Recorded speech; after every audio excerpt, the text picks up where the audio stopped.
Hey guys, it's Hollywood Studios here, and today we're back with another great adventure video. Today we're going to be talking about the park's B&M inverted coaster, Batman the Ride. This ride is very popular at the park and is very well known by pretty much everyone that goes to the park. This ride actually replaced another extremely popular ride at the park that was known as Lightning Loops. You've been struck by lightning loops. Following an accident in 1987 in which a woman was launched from the train to the ground to her death on Lightning Loops, they stopped dueling and eventually were removed. In the same place that Lightning Loops were, Batman now stands and is definitely a much more reliable ride than Lightning Loops was. However, Lightning Loops was a very beloved coaster and it took a lot to replace Lightning Loops and be a worthy replacement. I think many would agree that Batman the Ride is a worthy replacement. Batman the Ride was built at the park in 1993, being cloned of the same coaster at Six Flags Great America just outside Chicago in Illinois. The coaster Great America, also named Batman the Ride, was very successful, which prompted Six Flags to clone the coaster and put it at many other Six Flags parks, including Great Adventure. Great Adventures was actually the second Batman the Ride and was just as successful as the first. This ride, over the years though, has gained an either love or hate reputation. Some people really love this ride and think it's one of the best coasters in the park, while others think it hasn't aged too well and falls in the middle or lower tier of the park. I personally think it falls right in the middle, and I will explain why. Overall, it is a great ride at Great Adventure. Starting with your ride experience on Batman the Ride, you're going to enter Movie Town, which is the area in which Batman is located in the park. The plaza has held up over the years very well with the Batmobile in the center and the Batman the Ride sign right by the ride. When you go through the ride's entrance, you're going to wind around through a park before making your way into the sewer system.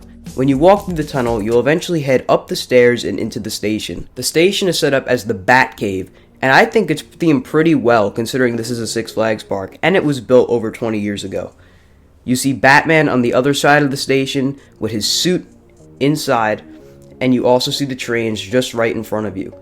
Now, personally, I always go for the back row on Batman, but front row is also great. It really is just personal preference. When you board, you're going to pull down your over-the-shoulder restraint. The employees will check your restraint and dispatch you as the floor drops below you. You'll begin going up the lift hill, which measures 105 feet in height, before you drop down and reach a maximum speed of 50 miles an hour. This drop always has a nice kick to it, as the turn itself is really tight, which gives you some really nice positive G-forces. From there, you fly into a vertical loop, which is really tight and intense, followed by a zero-G roll, which I always find throwing me around, which is always such a fun experience. From there, you go through another very tight vertical loop, and through half a helix upwards. This pulls some really strong positive G-forces, and you always feel it in your legs, which some people enjoy, some people don't. I enjoy it. From there, you're going to curve around and drop to the right, where you go into the ride's first corkscrew. This element is essentially a vertical loop, but stretched out, where you're going to the side as opposed to going up and down. From there, you're going to go through a highly banked turn down into another corkscrew before turning back into the station. This ride is very short, but it packs a lot into that short layout. It only measures under 2,700 feet in length, which really is not that long. However, it wasn't meant to be long. It was meant to be cloned and put at other parks for really good success, and that it accomplishes.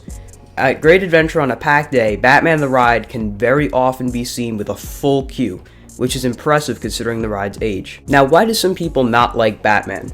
Well, I've heard that some people think it can be rough or uncomfortable.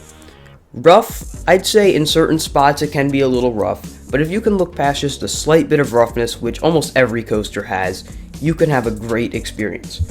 As for the uncomfortableness factor, I can see it if you're tall. I'm obviously short and wouldn't know how the over-the-shoulder restraint would feel on your shoulders if you're taller, or how the forces would feel on your legs if you have longer legs. That can definitely be an issue if you're riding this ride and you're taller, as it could provide pain. Again, I wouldn't know. In addition to the great ride that Batman currently is, it's also had a couple of variations over the years, the most prominent of which being Batman Backwards back in 2015. For those of you who may or may not remember, Batman the Ride had its trains swapped out with backwards trains in 2015. This meant that the ride traversed the layout backwards. No, it didn't literally go through the brake run through the layout that way. The trains were flipped the other way, so you would be going up the lift hill backwards. I unfortunately was never able to experience this, but from those who did, they tell me it was great. There's also a point around 2017 or 2018 where Batman the Ride had working video cameras. The video cameras are still on the train, but have not been on or for sale for a while.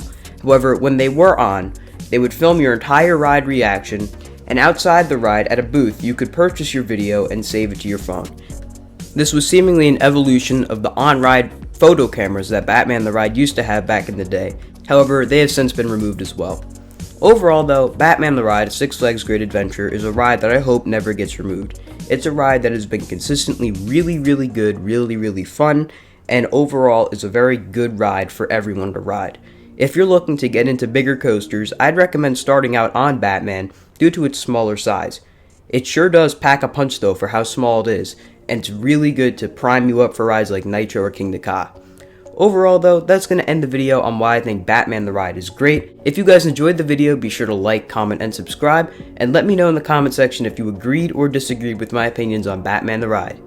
Anyways though, that's it for the video, and I'll see you guys next time.